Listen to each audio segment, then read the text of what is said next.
ఇప్పుడు నేను ఏం చెప్దాం అనుకుంటున్నా అంటే టాపిక్ అన్నిటిని కోల్పోయి ఏం చేయాలో తెలియక జుట్టు గడ్డం పెరిగిపోయి ఏం ఆలోచిస్తానో కూడా అర్థం కావట్లేదు.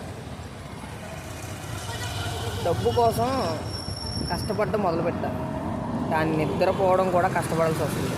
ఎందుకంటే సుఖంగా నిద్రపోలేకపోతుంది. ఇక్కడ హైదరాబాదు ఎలా ఉండదంటే సిచ్యువేషను, నువ్వు అనుకున్నది నువ్వు చేయలేవు. ఇక్కడ ఎవడి దారి వాడిదే. చూసారా వెనకాల ఎంత పెద్ద పెద్ద బిల్డింగ్లు ఉన్నాయో. ఎవడు నచ్చినట్టు వాడు తిరుగుతాడు, ఎవడికి కావాల్సినట్టు చేసుకుంటాడు. నీకు కావాల్సి నువ్వు చేసుకున్నప్పుడే నీలో ఉన్న ప్రతిభ బయటపడుతుంది. నువ్వు ఎప్పుడైతే ఉన్న పోతులాగా 4 పూట్ల 4 గిన్నెలు తినేసి ఏ పని చేత కాకుండా ఇంట్లోనే ఉండి ఎక్కడికి వెళ్ళకుండా ఫోన్లు చూసుకుంటూ ఆ రీల్స్ని ఎదుక్కుంటూ ఫేస్బుక్లో వీడియోలు చూసుకుంటూ ఉన్నంత కాలం నీ వల్ల ఏమీ అవ్వదు. జీవితం మనకు నచ్చినట్టు మనమే మార్చుకోవాలి తప్ప మన జీవితాన్ని ఎవడో వచ్చి ఎవ్వడూ మార్చడు.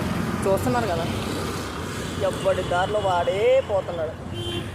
ఇది హైదరాబాద్లో ఉండే సిచ్యువేషన్. నేను అనుకుంటాను ప్రతిరోజు నేను కొత్తగా మార్పు చెందాలి, మార్చుకోవాలి అని. కానీ ప్రతిరోజులా ఏది మార్పు రాదు, మార్పు చెందదు.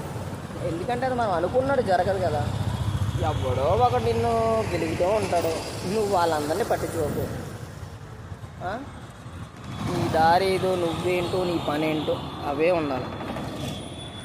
ఎక్కువ ఆలోచించద్దు. ఎక్కువ ఆలోచించితే బుర్ర పనిచేయదు.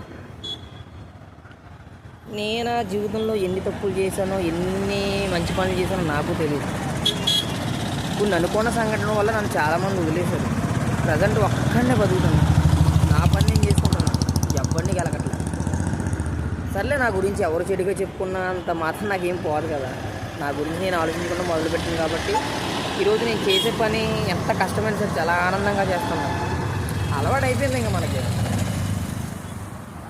జీవితంలో రెండే రెండు, ఒకటి కష్టపడాలి, 2 మంచిగా తినాలి, అంతే. ఈ 2 పెట్టుకో. నిద్రపోవాలి కూడా మూడోది. నువ్వు వీడియోలు తీసుకుంటున్నా, ఏం చేస్తున్నా, ఎవరిని పట్టించుకో. నేను ఎవడు అడగడు కూడా. ఎందుకంటే ఇది నీ లైఫ్ కదా. నీ లైఫ్లో నువ్వు నచ్చింది నువ్వు చేసుకోలే.